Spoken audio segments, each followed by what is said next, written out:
कि जो अपघटन है किसी भी चीज का, छोटे टुकड़ों में टूटना, वो कैसे होता है। तो process of breaking down of complex organic matter into inorganic substance. जो फोटोसिंथेसिस में इनऑर्गेनिक से ऑर्गेनिक सब्सटेंस बनता है उसका जस्ट उल्टा होता है, जिसके अंदर जैसे जो ग्लूकोज है, ग्लूकोज से कार्बन डाइऑक्साइड, वाटर और न्यूट्रिएंट्स को निकालना, क्या है ये डिकम्पोजिशन। फोटोसिंथेसिस का जस्ट अपोजिट हम बोल सकते हैं रॉ मटेरियल फॉर डिकम्पोजिशन, मतलब डिकम्पोजिशन के लिए कच्चे पदार्थ की क्या क्या जरूरत पड़ती है। एंड ऑक्सीजन रिक्वायरिंग प्रोसेस, इसमें ऑक्सीजन की जरूरत पड़ती है।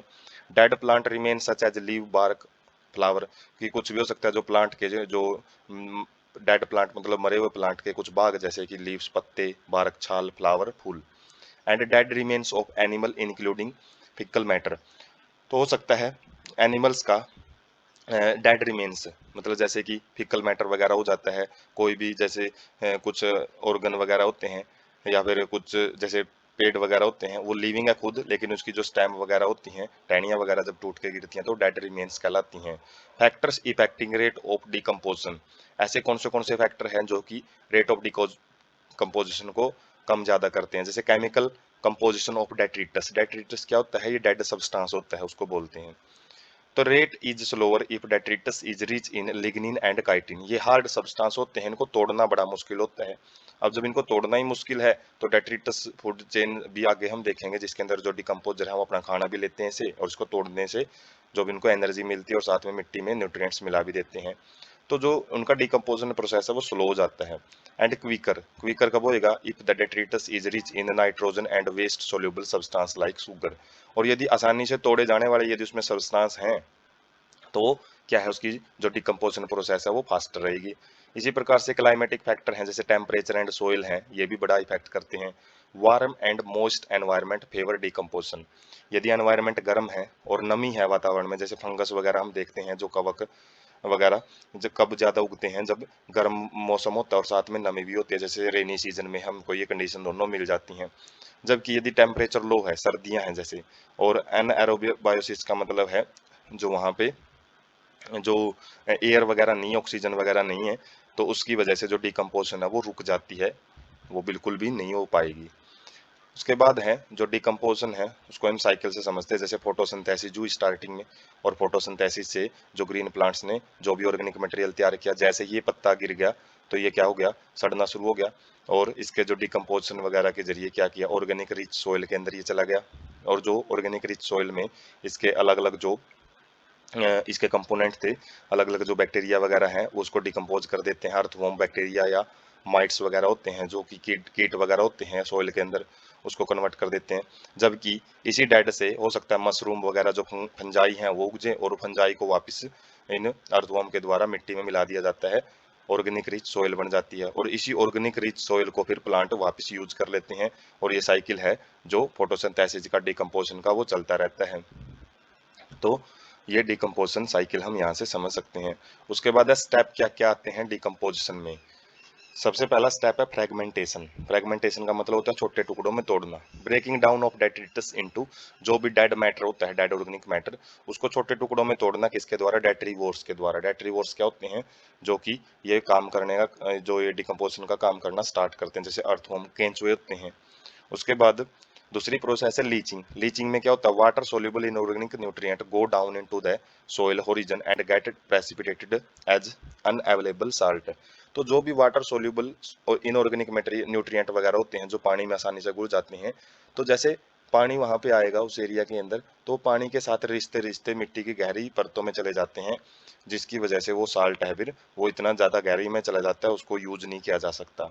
तो इस प्रोसेस को लीचिंग बोला जाता है। कैटाबोलिज्म क्या होता है, bacterial and fungal enzyme degrade detritus into simpler inorganic substance. जो फ्रेगमेंटेशन था वो तो ऑर्गेनिक फॉर्म को ऑर्गेनिक फॉर्म में बदल रहा था, बड़े ऑर्गेनिक फॉर्म को स्मॉलर ऑर्गेनिक फॉर्म में। जबकि जो कैटाबोलिज्म में क्या होता है, ऑर्गेनिक फॉर्म को किसमें, इनऑर्गेनिक फॉर्म में बदला जाता है, बिल्कुल सिंपलेस्ट सब्सटेंस में उसको तोड़ दिया जाता है। कैटाबोलिज्म का मतलब ये होता है डिकम्पोजिशन, तोड़ना। ह्यूमिफिकेशन क्या है, leads to accumulation of dark coloured amorphous substance called humus. एक ह्यूमस मटेरियल होता है जो कि डार्क कलर का होता है, काले रंग का होता है, और वो एक्यूमुलेट किसकी वजह से, एक्यूमुलेशन की वजह से होता है, जो भी ये डेड ऑर्गेनिक मैटर वगैरह है इकट्ठा होता रहता है मिट्टी में। और इसकी प्रॉपर्टी क्या होती है, highly resistance to microbial action with undergo slow decomposition rate. तो इसके अंदर जो माइक्रोबियल एक्शन है वो बहुत ही कम पाया जाता है, माइक्रोब अच्छे ढंग से यहाँ पे एक्शन नहीं कर पाएंगे, और जिसकी वजह से वो स्लो डिकम्पोजिशन रेट होता है उसका काफी।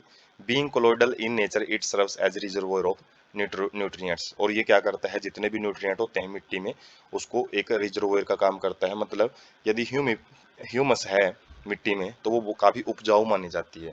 तो ये फोर्थ नंबर स्टेप आता है, जब ये ऑर्गेनिक सब्सटेंस वगैरह होते हैं, इनऑर्गेनिक सब्सटेंस जब ये मिट्टी में इकट्ठा होना शुरू हो जाते हैं, न्यूट्रिएंट रिच सोइल बनाते हैं। उसके बाद लास्ट स्टेप जो मिनरलाइजेशन, मिनरलाइजेशन में क्या है, ह्यूमस को फिर फर्दर डिग्रेड किया जाएगा कुछ और माइक्रोब्स के द्वारा और सूक्ष्म जीवों के द्वारा, और जिसमें से फिर इनऑर्गेनिक न्यूट्रिएंट को निकाल लिया जाता है और उनको मिट्टी में मिला दिया जाता है। तो ये 5 स्टेप में डिकम्पोजिशन होता है, और इन्हीं 5 स्टेप को हम एक स्लाइड से समझते हैं। जैसे सबसे पहले जो रॉ मटेरियल डिकम्पोजिशन का कुछ भी हो सकता है, वो कोई भी जीव हो सकता है, जैसे गिलहरी है, कोई भी पेड़ हो सकता है। और जैसे ये दोनों गिरते हैं, जैसे पेड़ है वो भी गिर गया, गिलहरी है या चूहा है वो भी, वहां पे डेथ होगी उसकी, तो उसको क्या किया जाएगा, मतलब सेनेसेंस मतलब बुढ़ापे के अंदर जब इनकी लाइफ स्पैन पूरा हो जाता है तो इनकी डेथ हो जाती है। डेथ होने के बाद इनको फ्रेगमेंटाइज किया जाता है, छोटे छोटे टुकड़ों में तोड़ना शुरू कर दिया जाता है। उसके बाद जो कैटाबोलिज्म है उसके अंदर अलग अलग टाइप के जो माइक्रोब्स वगैरह होते हैं, तो उनको जैसे केंचुए वगैरह भी इसमें शो कर रखे हैं, जो कि फ्रेगमेंटेशन वगैरह करते हैं, लेकिन कैटाबोलिज्म माइक्रोब्स के द्वारा किया जाता है। उसके बाद लीचिंग, लीचिंग में क्या होता है कि काफी सारा जो इसमें से वाटर सोल्यूबल सब्सटेंस है वो पानी के द्वारा मिट्टी के अंदर रिसता हुआ चला जाता है, और जो भी मटेरियल ऊपर बच जाता है जो रिसने लायक नहीं है, तो वो एक ह्यूमिफिकेशन बनाता है, ह्यूमस बनाता है, और ह्यूमस के अंदर फिर इसको फर्दर डिकम्पोज किया जाता है। ब्लैक कलर का है, देख सकते हैं, इसमें ऑर्गेनिक मटेरियल ज्यादा है। उसके बाद इसको और ज्यादा छोटे टुकड़ों में तोड़ा जाएगा तो ये बिल्कुल मिट्टी बन जाता है, रेत बन जाता है, और इसी रेत को फिर अलग से जो प्लांट है एब्जॉर्ब कर लेते हैं। उसके बाद उनकी जब डेथ होती है तो ये साइकिल चलता रहता है।